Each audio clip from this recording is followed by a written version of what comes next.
Baik Bunda yang dirahmati oleh Allah Subhanahu wa taala, kita langsung ke materi kita tentang apa? Tentang cara tathhirul ma'in najis. Ya. Cara mensucikan air yang terkena najis. Ternyata ada cara-caranya Bun. Jikalau kita di wadah misalkannya, di kendi, di bak, ya, terkena najis, masuk najis, entah najisnya cair seperti kencing binatang atau kencing manusia, entah najisnya punya bentuk ya seperti kotoran, ya, kotoran binatang ataupun bangkai hewan. Nah, bagaimana cara mensucikan air di dalam wadah tersebut? Apakah buang semuanya? Ya. Apakah di tetmon misalkannya batuan bangkai dibuang galo-galo di tetmon tadi misalkannya? Atau kasusnya di sumur, macam mana ceritanya Bun? Gitu kan? Cara mensucikannya. Maka ada cara-caranya. Yang pertama, ayyathura binafsi. Ay yazula taghayyur bitulil mukus. Ya. Cara yang pertama yaitu mendiamkan air tersebut. Kok didiamkan Ustaz? Ya, didiamkan sampai bau najisnya hilang. Ya. Wa dzaka idza kana kullatan fa aktsar. Dengan syarat airnya 2 kulah atau lebih. Jadi misalkannya airnya 2 kula atau lebih. Definisi 2 kula kemarin sudah saya jelaskan Bun, berapa liter Bun? Kalau di liter kan? 217. Ya Bun ya. 217 liter. Walaupun ada perbedaan liter ya. Tapi kalau di dalam kitab ini, kitab Taqrirutus Sadidah itu 217 liter. Baik. Ya Bun ya. Jadi kalau sudah air itu 217 liter atau lebih dalam sebuah wadah, apapun wadahnya, bak, tetmon, kolam, ember misalkannya, baskom, ya. Ketika dia kejatuhan najis, nah terkadang sifat najisnya itu bisa hilang. Sifat najis itu apa saja Bun? Bau sama warna. Ya, Bun. Bisa hilang gara-gara apa? Gara-gara didiamkan. Jadi ketika sudah beberapa hari, ya kita lihat bak tadi, wadah tadi, ternyata baunya sudah hilang, bau najisnya hilang, warna najisnya sudah juga hilang. Maka dengan dia didiamkan tadi, air tadi pun sifat najisnya hilang, maka kembalilah air tadi suci, mensucikan. Begitu, ya Bun ya. Cara yang kedua, ayyathura bi idhafatil ma'alai, yaitu dengan ditambahkan air. Ya. Lagi-lagi ini syaratnya airnya itu 2 kula atau lebih. 2 kula atau lebih. Jadi bisa dengan didiamkan, cara yang pertama. Cara yang kedua yaitu jikalau najisnya belum hilang, ditambahkan air. Misal saya punya bak, ya, itu air dalamnya itu 217 liter lebih. Nah ada yang iseng menumpahkan air kencing ke dalam itu. Misalkannya lah, mungkin anak saya misalkannya kan Bunda, ya iseng-iseng dia kencing dalam bak itu. Nah berhubung musim kemarau, air ini beli, ya dah Bun. Taruhlah begitu Bun, air ini beli. Artinya saya membutuhkan air ini tadi. Nah bagaimana saya mencucikannya? Kalau saya diamkan bisa saja. Tapi kalau saya mau cepat, saya tambahkan air lagi. Sehingga air tadi saya tambahkan terus hingga hilang bau kencing, hingga hilang warna kencingnya. Maka air di bak tadi itu suci, mensucikan. Tinggal lagi mau apa tidak nak minum dari air bak itu, ya Bu ya.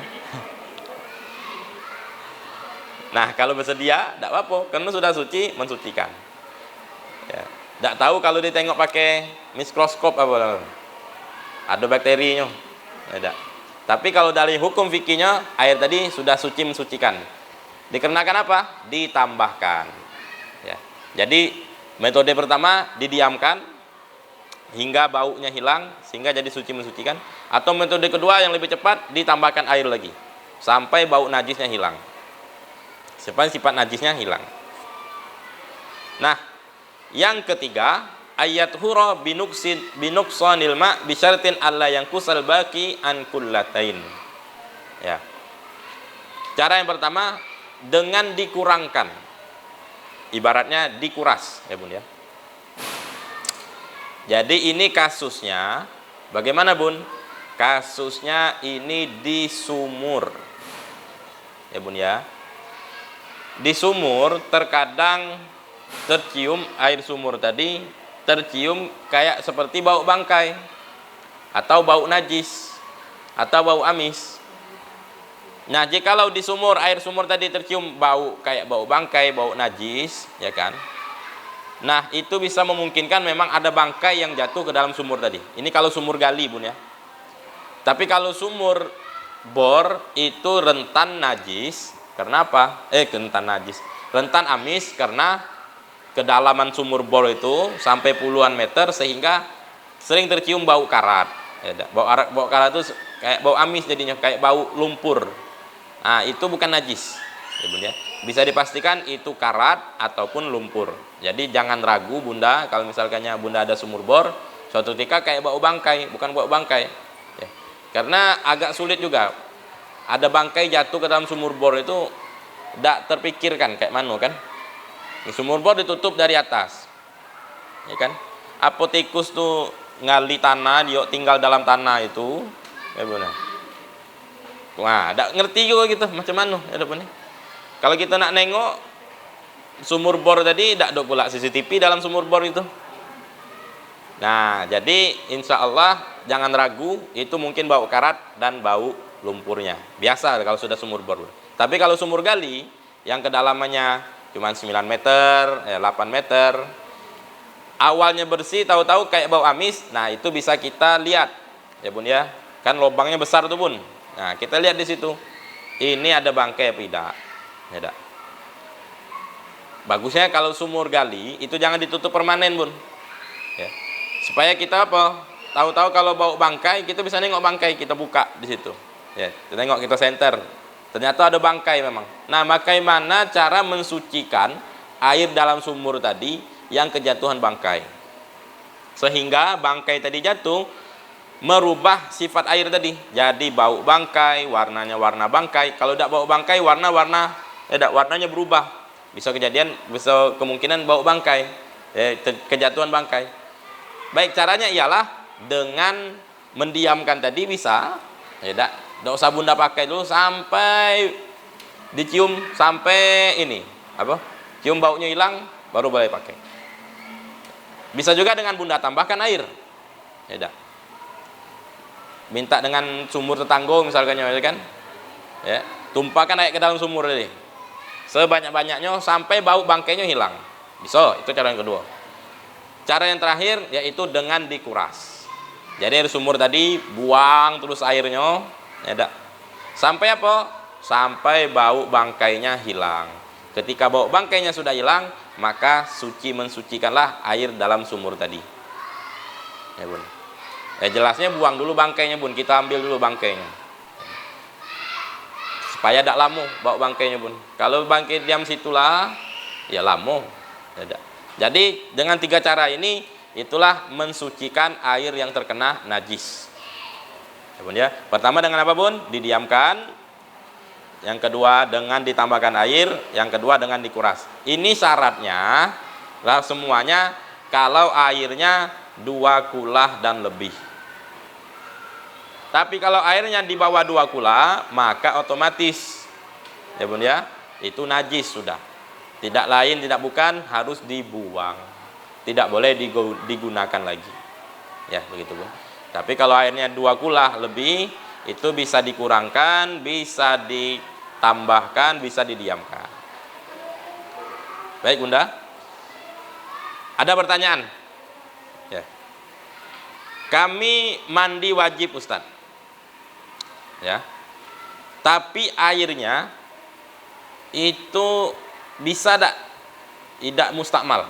Air bekas pakainya bisa tidak jadi air mustakmal. Ternyata ada. Bisa. Jikalau mandinya itu mandi sunnah tapi dinazarkan. Ya Bun. Misal saya nazar hari Jumat. Ya Allah, aku bernazar untuk mandi sholat Jumat. Mandi Jumat. Maka karena saya sudah menyebutkan nazar tadi, hukum saya mandi Jumat itu wajib. Sebelumnya hukumnya sunnah. Tapi karena saya nazarkan, hukumnya diwajib.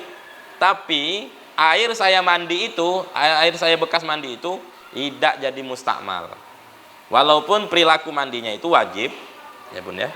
Tapi airnya tidak jadi mustakmal. Kenapa? Karena ini wajibnya ini karena diniatkan nazar. Berbeda dengan mandi wajib karena bersetubuh ataupun keluar sperma. Ya Bun ya. Nah, itu bisa jadi airnya itu air mustakmal. Air bekasnya itu jadi air mustakmal. Tidak boleh lagi dipakai untuk wudhu, untuk mandi wajib yang lainnya. Tapi kalau mandi sunnah dinazarkan lalu menjadi wajib, maka airnya itu, air sisanya itu, air bekasnya itu bukan air mustakmal. Artinya apa? Bisa lagi dipakai untuk wudhu atau mandi wajib lagi. Nah, begitu Bun ya. Baik. Lalu ada juga kasus air yang terkena najis ya di masing-masing wadah. Jadi misalkannya ada 10 ember. 10 ember ini air yang terkena najis semua. Tapi ketika digabungkan ternyata jadi 2 kula, hilang bau najisnya Bun. Sifat najisnya hilang. Maka air tadi jadi suci, mensucikan. 10 ember tadi kita masukkan ke dalam bak. Ternyata jumlahnya 2 kula lebih. Bau najisnya hilang. Ya, sifat najisnya hilang di air tadi. Maka air tadi jadi suci, mensucikan. Begitu Bun ya. Walaupun awalnya dari 10 ember tadi ini air terkena najis semua ini. Tapi ketika digabungkan jadi 2 kula lebih dan sifat najisnya hilang, maka airnya jadi suci, mensucikan. Baik. Begitu juga kasusnya jikalau di tetmon. Ya Bun ya. Jadi tidak bisa cara menghilangkan najis itu dengan pakai kaporit. Ya. Ya, atau pakai filter. Tidak bisa. Ya Bun ya. Kenapa? Karena itu tetap tidak boleh dari 3 ini Bun. Ya. Cara lain misalkannya pakai kaporit, pakai pewangi misalkannya, sampai bau najisnya hilang misalnya. Tidak boleh. Ya. Atau pakai filter juga, tidak bisa juga. Karena asalnya air ini najis, terkena najis. Jadi cara menghilangkannya cuma 3. Ditambahkan, didiamkan, dan dikurangkan. Begitu. Baik. Nah, sekarang kita masuk ke dalam bab baru, yaitu bab wadah. Ustadz, kenapa hubungannya wadah dengan toharo Ustadz? Ya, karena salah satu yang makanan masuk, minuman yang masuk ke dalam mulut kita itu dari wadah. Maka wadahnya ini perlu kita koreksi. Apakah najis atau tidak? Apakah bukan berkaitan dengan najis, tapi apakah haram memakai wadah itu atau tidak? Ya, jadi hukum wadah ini Bun, ya. Satu berkaitan dengan najis atau tidak najisnya. Yang kedua berkaitan boleh atau tidak boleh memakai wadah ini. Karena yang kedua ini kalau wadahnya terbuat dari emas atau perak. Bolehkah meminum air dari cangkir yang terbuat dari emas? Bolehkah memakan sesuatu dari wadah yang terbuat dari emas, piring yang terbuat dari emas atau perak? Ya. Apa hukumnya? Ternyata hukumnya haram. Bukan karena najis atau tidak najisnya. Ya. Tapi memang asal hukumnya haram. Kenapa? Karena kata Rasulullah SAW, barang siapa yang memakan atau meminum dari wadah yang terbuat dari emas perak, maka sama saja dia memasukkan api neraka ke dalam tubuhnya. Ternyata hikmahnya apa Bun? Hikmahnya ini diharamkan karena ini perilaku orang-orang yang sombong. Ya dah. Perilaku orang-orang yang mubazir. Ya bun. Karena raja-raja dulu gengsi dia pakai gelas besi. Gengsi dia dari gelas bambu, ya dah. Gelas perak, cangkir perak, sendok perak, ya emas. Ya dah. Wadah emas, piring emas. Nah, ini yang haram, ya. Makanya kita hindarkan. Maka wadah itu terkadang berkaitan dengan najis atau tidak najisnya. Misal wadah yang kita pinjam atau wadah yang kita pakai yang asalnya dimasak di situ anjing atau babi, ya benda-benda najis, ya barang-barang yang najis, sehingga wadahnya pun jadi najis. Misal orang masak ular misalnya. Misal bun ya, kita punya tetangga, ya itu tetangga kita sering masak ular. Ular itu kan bangkai. Mau dia disembelih pakai bismillah, ya, atau tidak, tetap jadi bangkai karena haram dimakan. Ular itu hewan yang haram dimakan. Akhirnya tetangga kita minjam wadah kita untuk kami mau ngoreng ular misalnya. Beda kata dia. Ular goreng, beda. Maka wadah kita tadi itu najis, beda. Kalau ular masih mending. Ketika dia bilas dengan air, beda tetangga kita tadi dibaliknya bersih karena sudah dibilasnya, sudah suci. Tapi kalau dibaliknya masih minyak-minyakan, najis. Lebih parah lagi jikalau tetangga kita itu masak anjing dan babi misalnya. Ini tidak bisa disucikan dengan sunlight dan sejenisnya bun. Harus disiram dengan tanah, air yang dicampur dengan tanah. Jadi air dicampur dengan tanah disiram 6 kali. Habisnya barulah nak pakai rinso, silahkan. Kenapa? Kalau tidak dengan itu najis tetap ada di wadah tadi. Walaupun kita cuci pakai backlin, kita cuci pakai sunlight segala macam, tapi tidak disiram dengan tanah, air yang dicampur dengan tanah, maka air tadi, wadah tadi tetap najis mughalladhah, najis berat. Kalau disiram air, kalau dimasukkan air, airnya jadi najis juga. Kalau kena ke badan kita, jadi najis juga. Kalau kena ke pakaian kita, jadi najis juga. Nah, begitu. Sekarang kita bahas wadah yang terbuat dari emas dan perak. Baik, ya. Hukum memakai wadah yang terbuat dari emas dan perak, yajuz isti'malu jamil awani illa aniyatadz zahab wal fiddah.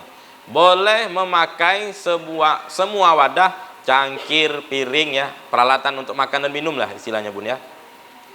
Boleh, kecuali yang terbuat dari emas dan perak, maka haram hukumnya, ya. Illa aniyatadz zahab wal fiddah fatahrumu 'alal rijal wan nisa lamma fihi minal khulaya wa kasri qulubil fuqara. Diharamkan bagi perempuan dan laki-laki, kecil maupun tua, muda, ya. Tidak boleh pakai peralatan minum dan peralatan makan yang terbuat dari emas dan perak. Itu termasuk kriteria orang yang sombong dan bisa menyakitkan hati orang yang fakir, ya. Jadi kalau urusannya menyakitkan hati orang yang fakir, itu bukan dalam segi emas perak pun, ya. Makanan-makanan enak, minuman-minuman yang enak yang kita posting, ya. Sudah tahu kawan-kawan kita misalkannya ekonomi menengah ke bawah, ya. Yang mereka makan buka puasa ala kadar, itu kita posting misalkannya. Wallahu alam tujuannya untuk apa? Ya. Maka itu bisa jadi postingan kita itu, ya, walaupun niat kita baik misalkannya, yang lihat bagaimana koreksian yang lihat, ya, dia pengen makan itu, ada, apalah daya awak kok nasi sama garam lah kata kawan tuh kan, enaklah yang nongkrong di sini, enaklah yang makan ini, enaklah yang ini, ada. Harga makan tuh sampai 400.000, 500.000, jatuh ke lantai dikit tuh rasa nangis rasanya, ada. Ini makanan mahal ini. Baik, maka sebisa mungkin kita selaku orang muslim, ya, selaku orang beriman, jangan sampai kita menyakitkan hati orang lain. Walaupun kita tidak berkata kotor, kita tidak berperilaku buruk, mungkin lewat postingan kita ataupun lewat gerak-gerik kita yang bisa menyakitkan. Nah, termasuklah wadah makan dan minum dari emas dan perak itu diharamkan. Salah satu hikmahnya itu. Tapi kalaupun tidak ada tahu kita hikmahnya apa, Kalau sudah Nabi bilang haram, ya haram. Tidak bisa. Ternyata diharamkan ini karena berkaitan dalam hukum fikihnya, Bun ya. Dalam hukum fikihnya hanya berkaitan dengan wadah makan dan minum saja. Ternyata dalam hukum fikih, kalau misalkannya jam terbuat dari emas misalkannya, plat mobil terbuat dari emas, pelek mobil terbuat dari emas, ya. Terus juga gagang pintu mobil terbuat dari emas. Dalam hukum fikih boleh saja. Tapi kalau dalam hukum peranan hati, hukum masalah hati, itu niatnya apa? Begitu ya kan? Apakah tak pas buka gagang mobil itu biar tangan tak alergi gitu kan? Ya tak. Ataukah apa? Jadi ditanya dulu nih, niatnya apa ini? Kalau hukum fikih, dia hanya membatasi zahir saja. Maksudnya apa? Menghukumkan yang tampak saja. Tapi kalau kita ingin menjadi manusia yang hebat di mata Allah Subhanahu wa taala, maka hal-hal yang sedemikian itu harus ditanyakan dulu dalam hati kita. Niat kita apa? Ya, jam terbuat dari emas, maksudnya apa gitu kan? Tidak dari emas pun jam itu tetap bergerak. Ya, Bun. Tapi kenapa nak jadi emasnya? Gagang pintu terbuat dari emas misalkannya. Piring misalkannya sendal, ada pernak-pernik berliannya misalnya. Sendal ini, Bun. Ya, ada pernak-pernik berlian. Berlian itu sekecil ini berpuluh juta. Ya, itu dipakai di sendal. Artinya apa gitu kan? Niatnya apa? Lebih mending kita berikan kepada orang yang berhak, yang mampu, yang tidak mampu, yang membutuhkan, itu lebih bagus. Baik. Jadi kalau hukum fikihnya haram memakai emas dan perak itu untuk wadah makan dan minum saja. Baik, kalau perempuan, perhiasan perempuan, maka perempuan boleh memakai emas dan perak. Mau sebanyak apapun perhiasannya, tidak apa-apa. Tapi tergantung lagi ke niatnya apa, begitu ya kan. Cincin 5-5-nya, jari pakai emas semua. Ya kurang misalkannya, ternyata kawannya bukan pakai cincin pakai gelang. Gelangnya sampai ke ini, Bun. Ternyata kawannya ada lagi gelang lah penuh di tangan, kalung. Sehingga berkilo-kilo beratnya, Bun. Ya udah. Baik, ini nih hal yang na'udzubillah min dzalik, ya. Mungkin kita patut kita hindari ya, Bun ya. Walaupun ya boleh-boleh saja perempuan seperti itu memakai, walaupun seluruh badannya pakai emas galon misalnya. Namanya perhiasan untuk perempuan tidak masalah. Tapi kembali lagi ke dalam masalah hati. Jadi laki-laki haram memakai emas, perempuan boleh memakai emas dan perak. Laki-laki boleh memakai perak. Ya, Bun ya. Baik, tapi ini wadah dulu, Bun. Kita buat wadah. Baik, Ustadz. Kami tidak makan dan minum dari wadah yang terbuat dari emas. Tapi kami ini ya ada kendi misalkannya, wadah air. Itu retak. Ya, kendi ini kendi kuno misalkannya. Ya. Maka kami lapisilah yang lebih lekat itu pakai emas. Ya, boleh tak? Baik, kalau untuk menyatukan yang pecah, ya, untuk menampal, boleh, Bun, ternyata pakai emas dan perak. Ya, Bun ya. Sebagaimana Rasulullah itu mempunyai wadah celak, Bun ya, itu retak. Akhirnya Rasulullah menampalnya dengan emas. Ya, bukan ya ditampal, ya, Bun ya. Untuk menghilangkan, untuk menutupi retaknya tadi ditampal pakai emas. Boleh saja. Tapi dengan syarat karena hajat tadi. Hajatnya apa? Hajatnya karena wadah ini pecah, ya, Bun ya. Tapi kalau wadah itu tidak pecah, berarti bukan hajat. Seperti misalnya diukir misalnya. Ya, bukan hajat begitu. Baik. Jadi namanya tadbib. Tadbib itu menampal, ya, Bun ya. Boleh menampal wadah yang terbuat dari emas dan perak. Baik. Selain emas dan perak, apakah batu-batu mulia, berlian, ya, zamrud, apalagi, Bun? Safir, apa, Bun? Macam-macam batu mulia lah, Bun. Mutiara misalkannya. Itu kan lebih mahal dari emas. Apakah berlaku hukum fikihnya? Hukum fikihnya tidak berlaku itu. Mau misalkannya wadah, gelas, piring, ada intan permatanya di situ misalkannya ditempel. Dalam hukum fikihnya tidak mengapa, tidak haram. Tapi dalam hukumnya niat itu apa dulu? Nah, kalau niat itu pengen sombong, ya apapun kalau niatnya sombong ya bahaya, dosa, ya kan? Begitu Bun ya. Tapi dalam hukum fikihnya tidak masalah. Nah, kalau ingin jalan tengahnya, tidak usah memakai itu semua. Ya, tidak ada hal-hal yang tertakutkan kita di situ, termasuk ke dalam pamer, ya Bun ya. Maka jangan sampai di situ terbesit dalam hati kita untuk pamer. Baik. Nah, jikalau wadah terbuat dari najis, jiwalau wadah terkena najis, maka samalah kasusnya.